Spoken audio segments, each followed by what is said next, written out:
Hello everyone, and welcome to the second lecture of solid-state chemistry, in which we are going to talk about some applications of semiconductors that we talked about in lecture 1, and also cover some more interesting technologies like photovoltaics, which are directly correlated to them. So, as usual, the general video of this lecture is actually split in 3 videos, which should be watched in sequence, but you are free to watch them at whatever speed and pace you prefer. The first one is going to be about the principles of p-n junctions, which are the actual way you use semiconductors. And then we are going to move into applying this general concept of p-n junctions into something that is more related to light usage, like photoconductions and solar cells. And once we touch some of the limitations, we will move on in explaining the high performance new generation photovoltaics and what happens when you try to make them and use them.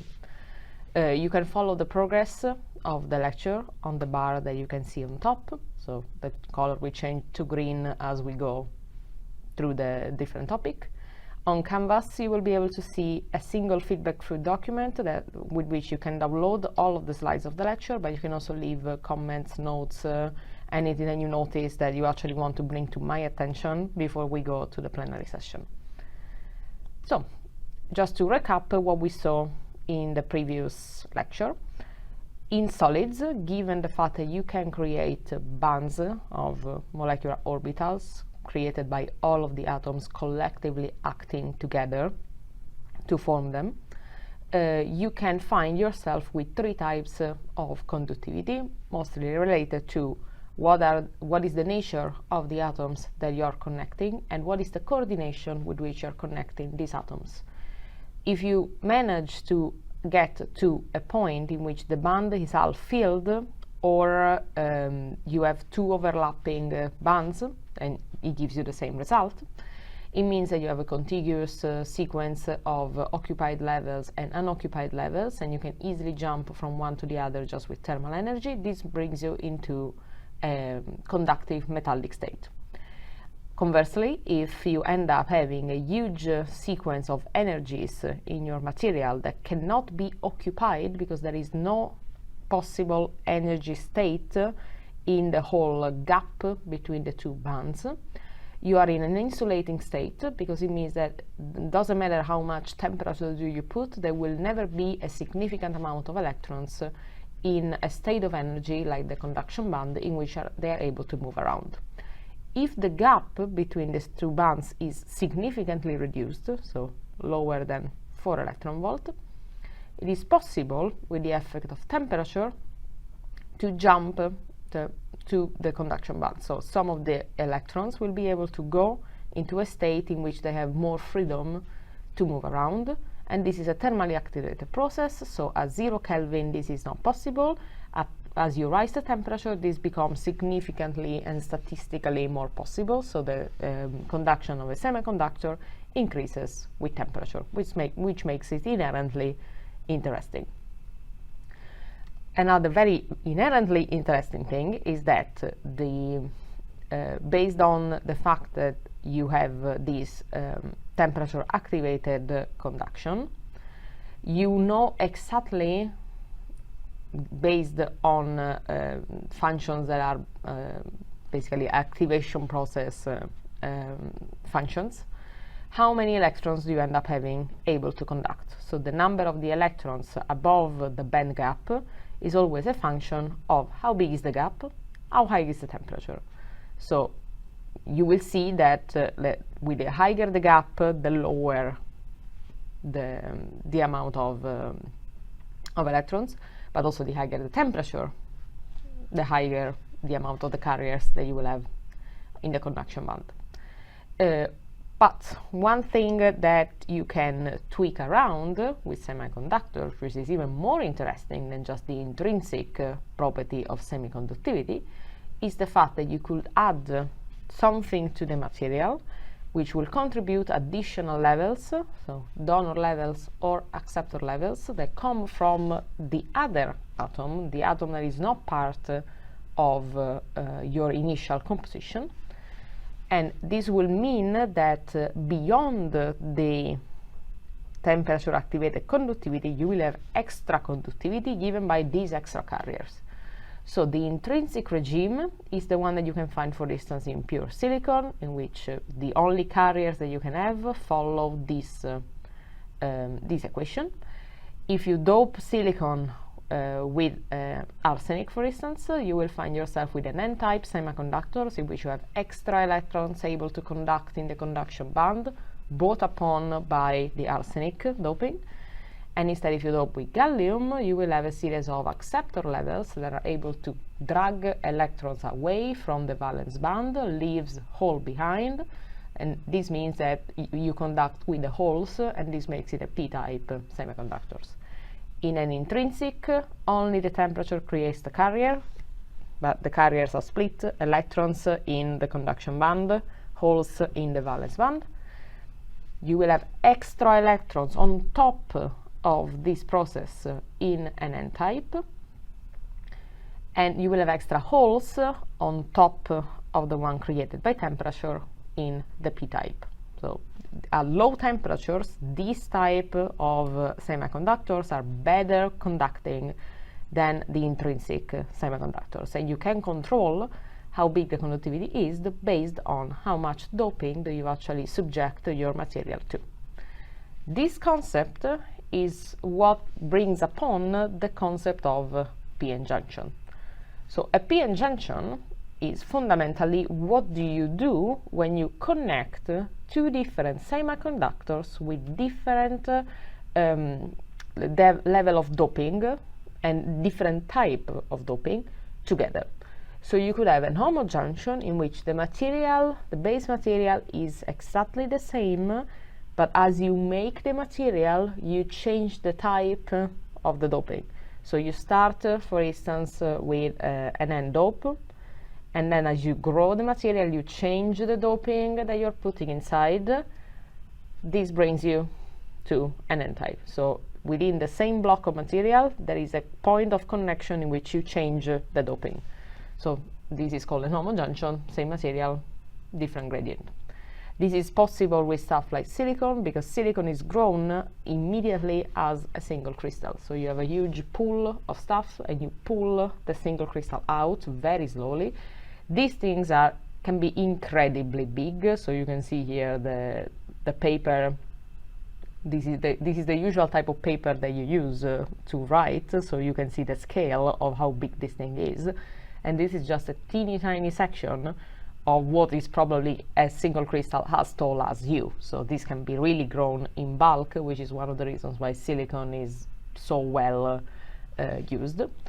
But on the other hand, you could have heterojunctions in which you could even change the type of material, and the thing that you do is that you want to make sure to connect these two materials very intimately. So you could just basically solder this thing on with melting them at the interjection, and then they connect each other. So this is, for instance, a scanning electron imaging in which you can see the ridge between the two of them, but they are very nicely connected, and you make an N and a P. And the point of this whole thing, more than the behavior of the P and more of the behavior of the N, is the fact that you have this connection in between. There is a point in which these two conductors meet each other.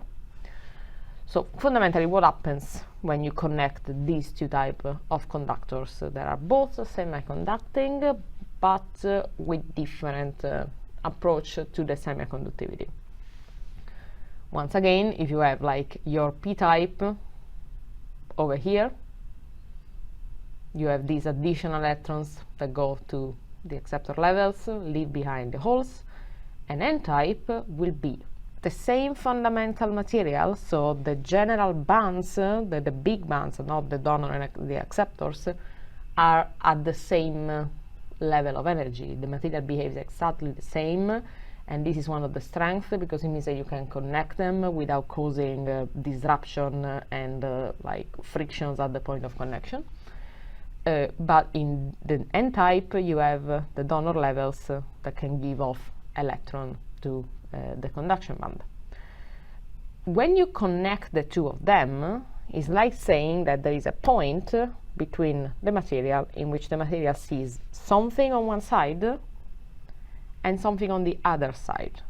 So there are two different electronic arrangements and the energy of your material that see each other very intimately because they are connected, and at some point the electrons involved in this business will see from one point to another a stark difference. You might notice here that we have this ridge here, this line that is called the Fermi energy. Now, when we talked about the Fermi energy in metals, we said that the Fermi energy is basically the highest occupied molecular orbital in the band that you get at 0 Kelvin. And we say that those electrons with those energy are the one that with temperature activation you can drag up in all the half part of the band that is empty, and they will conduct with like a adjusted Boltzmann distribution. But here you don't have the band. This thing actually falls in the middle of nowhere where there are no energies. So in a semiconductor, what does it mean to have a Fermi energy? The Fermi energy in a semiconductor is a way for you to correlate the populations that you have on one side and another. So you will know how to correlate the electrons in the conduction bands and the holes in the valence band depending on your states of energy. This is based on the fact that every time that you promote something from the valence band, you find yourself with the opposite one in the conduction band. So if you make an electron in the conduction band, you leave behind a hole in the valence band.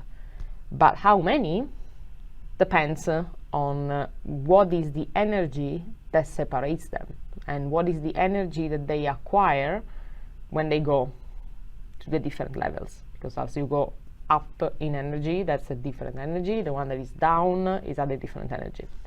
So the Fermi energy is like basically a value corrected by temperature of like this difference of population, knowing that the amount of holes and the amount of electrons need to be correlated with each other. When you look at this at the end of the day, you can sort of see why we end up with something like this, because this is basically saying that the Fermi energy ends up placed in the middle of the gap between the valence band and whichever level is the most accessible. So if you were to have an intrinsic semiconductor, so without any of these acceptor levels and donor levels, you will find yourself with a Fermi energy that is here in between. So when you go and do this type of population, it means what passes through here. So that's the usual tail that we were seeing, but just with a gap in between. So this is the flexion point, and this in an intrinsic semiconductor would be your Fermi energy. But since in an extrinsic semiconductor you have additional level of energies placed above the valence band or below the conduction band, it means that the last one standing is at a different energy in comparison to the intrinsic one. So the Fermi energy in an in an p-type semiconductor is placed between the valence band and the acceptor levels, and in an n-type semiconductor is placed between the donor levels and the conduction band.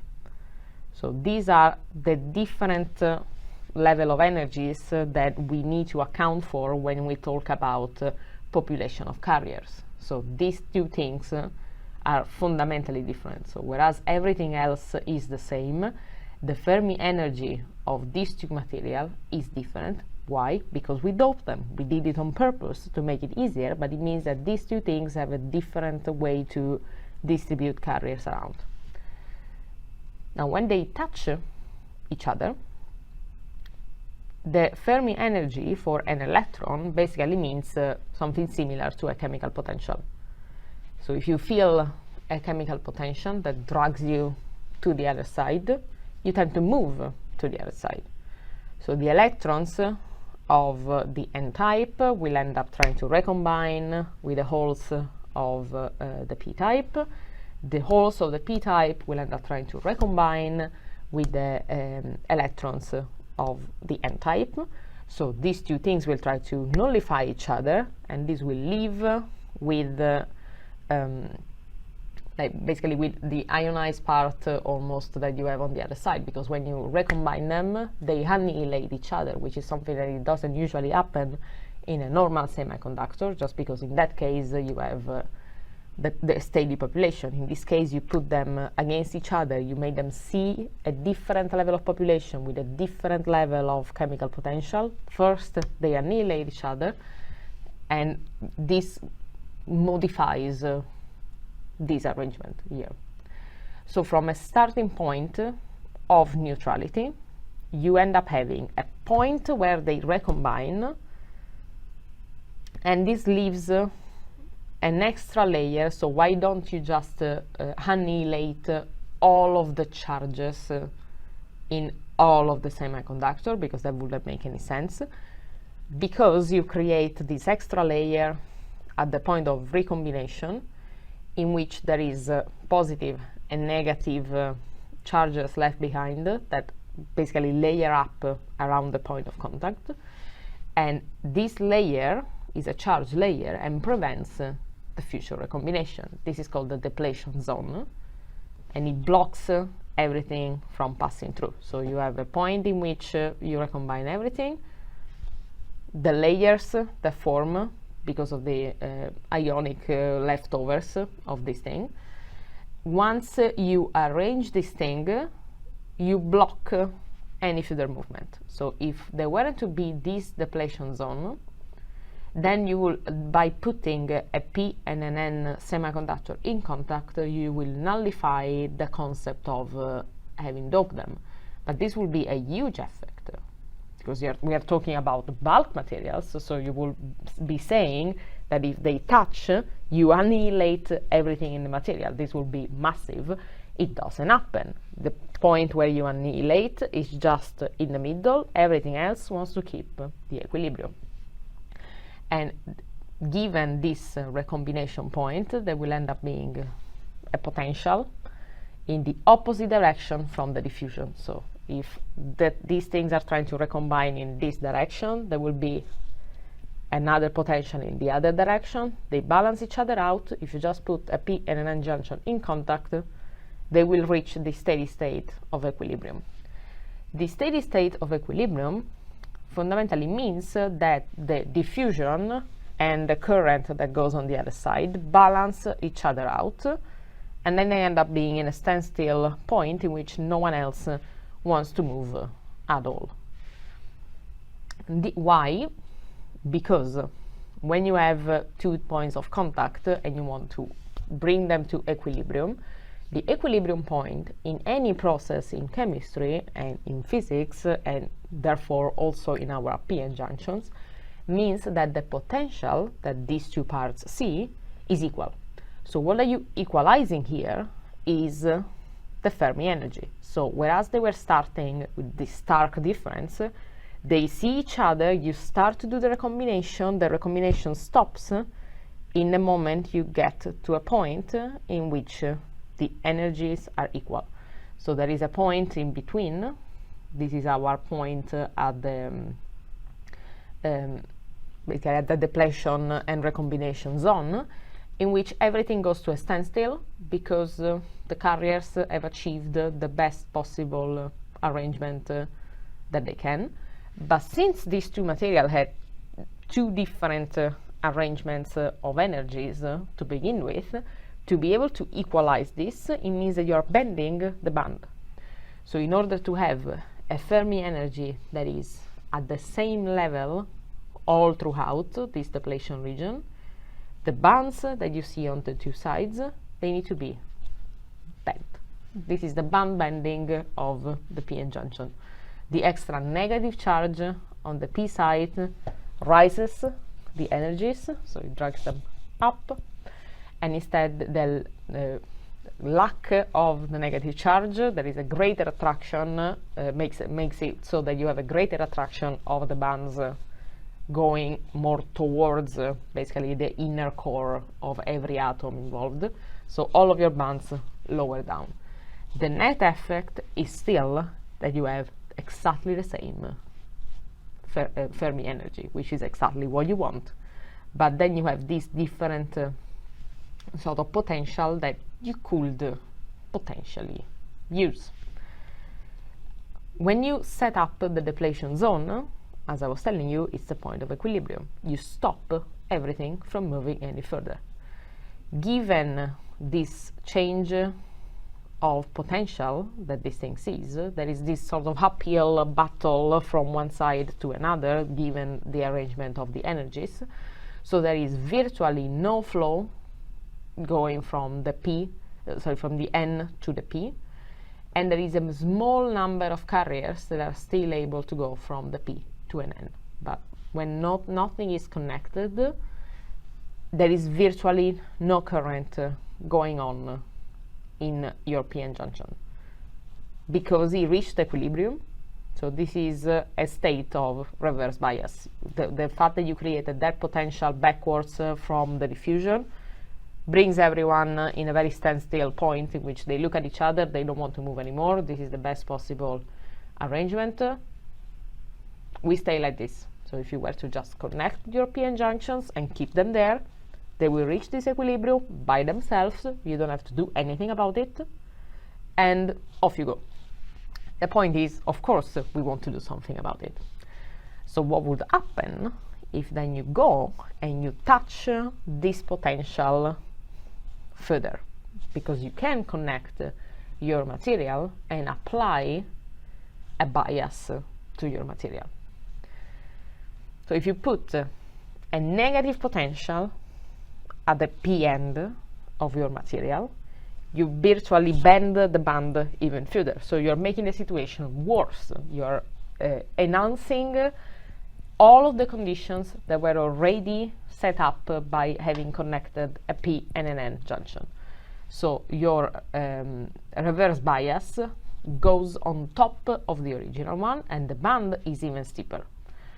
So there is the teeny tiny current that goes on this side, but like very, very little electrons are able to go from one side to another. You basically blocked any current from passing by. When you actually do the measurements of current, when you put your material in this condition, there is nothing that passes through. Statistically speaking, almost impossible. But you could do the opposite thing. So you put a positive potential on the P end, so you reverse the bias that the junction already had by itself. This will basically flatten out the situation, because you are correcting the effect of seeing different energies at the 2 points of contact. This lowers the energy barrier. You can see that the step that you see here is much flatter, so it looks much more like the situation that you wanted to have when you wanted to be able to conduct. And there is a flow of carriers that now are able to go through following the potential. And basically you lower the original potential difference of the band bending of an amount that is proportional to this forward bias that you put. This means that depending on the bias that you put, there is a huge current on the forward bias and a very low current on the reverse. So if you create this situation, your material is conducting. If you create this situation, your material stops conducting. But because here you don't want to conduct through a single point of material, you want to conduct through the junction. This is the thing that creates the rectifying action of a p-n junction. So if you put in an AC current, which is the thing that we use to conduct electricity all around all of our flats, our offices, our everything, we use AC current. it means that you have the different potential going through. You have one that will go forward, one that will go backwards. Using a PN junction means that you only flow one type of this current. So by putting something in, so something that goes forward, reverse, forward, you only get out an intensity of current in forward, forward, forward, which is exactly what you want, because even though we use AC current to be distributed around, so we distribute electricity as AC current, all of our electronics fundamentally works in DC current. So you want the direct current and not the alternating one.